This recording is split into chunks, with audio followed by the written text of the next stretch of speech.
Back on the Fairlane project, I decided to pull the valve cover. As you can see, it's a little rusty in there. And then there's the head. It's a lot of rusty.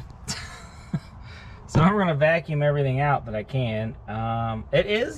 Everything's moving the way it's supposed to move, but it's just rusty. I'm gonna pop this one off too, and you'll be there with me when I pop it off. So yeah, just sit back and watch.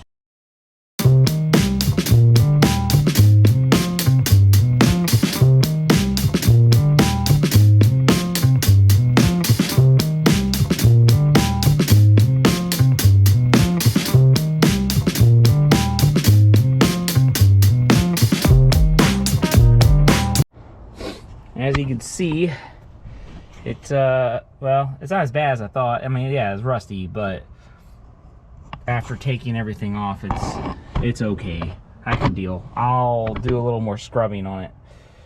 I'm gonna have to figure out everything else. I think it'll be all right. I have to do a lot of cleaning because I have a feeling that what it was a bunch of sludge, and then when it rusted, it all kind of just flaked off. So that was part of it. So it's not nearly as bad as I thought it was going to be. Anyway, we're going to pull this off. So in real time. It's so cold out there, your skin burns. I mean, people love it out there. I guess what's it called, outweighs the rest. I bet you it's beautiful out there, I'm man. sure it is. You know, the scenery and all that. I bet you it's gorgeous. And you know, I bet you the deer out there. I bet they're awesome. I bet they're about the size of that car right there. Well, they got elk and all that, yeah. all that other stuff out there.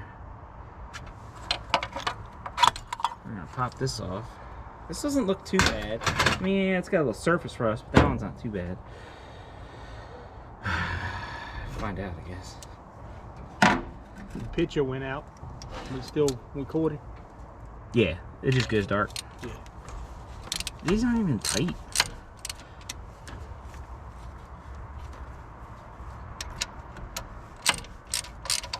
Not even tight. They took them off, man. Yeah, these guys took them off before me. They must have. I bet you water got behind them and that's what rustled it out. When they took them off and didn't tighten them. So I had this Ford Ranger once. Yeah. And that thing was so bad. Like, it was like, no, it wasn't the rust. It was just the sludge was so bad. Yeah. So I freaking pressure washed it. Yeah. I took the valve covers off, pressure washed the thing, drained the fluids. You know, I pretty much didn't let anything get behind, or everything all the water that fell behind behind it was, you know, washed away. But I cleaned that thing, scrubbed it with a wire brush. That thing, that whole drive, like the whole other thing, just looked beautiful underneath of it after I was done. And then I ran.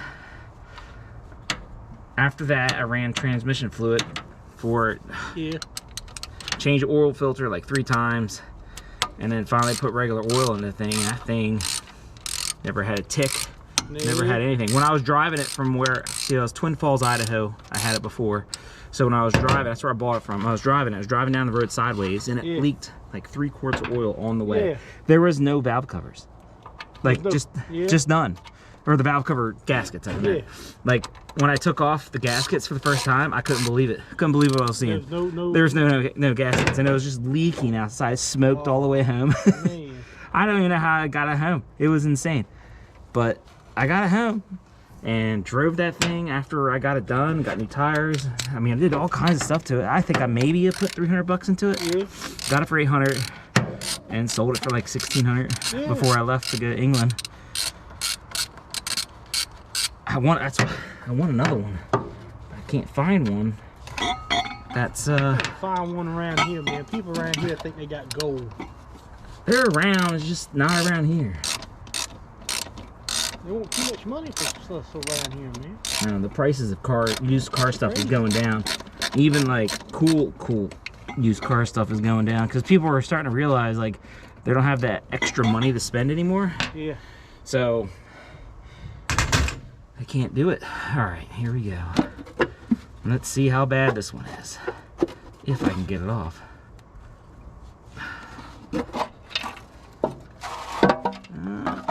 same, I think. These gaskets are like brand new. That's good enough. All right, well, it's not as bad as the other side. And I really do think that it was, I think it was just the sludge that flaked off. And it may have been from the valve cover. Some of it. This isn't as bad. Actually, I'm very happy with that. And there's oil coming out of almost every one of these. Except for this one's not as, there's not a whole lot. But it's still wet. This forward one, the number 5 cylinder, that one's not quite as where I want it. Man, I was vacuuming this up real quick.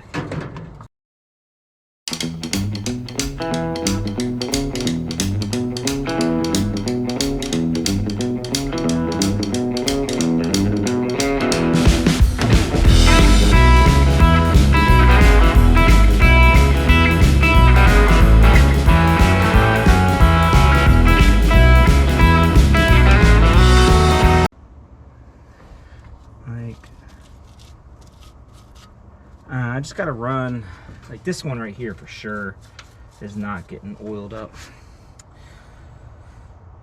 I bet this is, I guarantee you this is the side making all the noise too. So I'm a little happier with that now. This will work. I mean, you could feel it when you had your hand on that side. Yeah, I could feel it tapping pretty bad. It felt loud is what it really felt like. I need to just take the rocker arms off, take the lifters out, take the springs out, put them through the cleaner, clean everything in there. Shit, pressure wash it like I did the Ranger. Yeah. And that, well, the problem is I'm gonna have to do a valve job for every one of them. Yeah.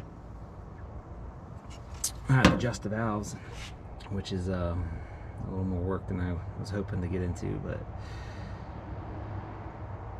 my biggest thing is this over here. These over here need to run a little bit better. So, but all right, well, there it is. Second one's not nearly as bad. First one, I'm a little bit happier with it than initially looking at it. Still gotta get a carburetor. That thing is shot. It's just leaking everywhere, no matter what I do to it. Plus there's screws that are stripped out. Might be able to do an insert for it, but as cheap as they are, I'm just gonna get a little Chinese, for now, get a little Chinese carburetor. It's 80 bucks or so, and then send it, see what happens. It is running a lot better. I put the new cap on the other day. The other old cap was loose. Everything's nice and tight. It was running a lot smoother. It just had a lot of valve train noise, and I could see why. So I'm going to clean this all up. I'll probably, not sure if I want to put carb cleaner or anything in there, but I may get a wire brush and get all through in there and get as much as I can off. And then the big thing is these lifters, they're not getting the oil from the push rods, especially the number, I think it's the number 1, isn't getting very much oil, and I think it's the number 8 or the number 7 that's not getting much oil. So, but on the driver's side, oil is pretty much flowing through everything, which is good, and that side was the quieter of the two. So that's the plan is, and I want to go ahead and, I think I'm going to go ahead and sandblast these and paint them blue, put them back on. I really don't like the chrome. Anyway, next time I guess you'll see me cleaning a bunch of stuff out, or maybe you'll just hear it running. All right, till then.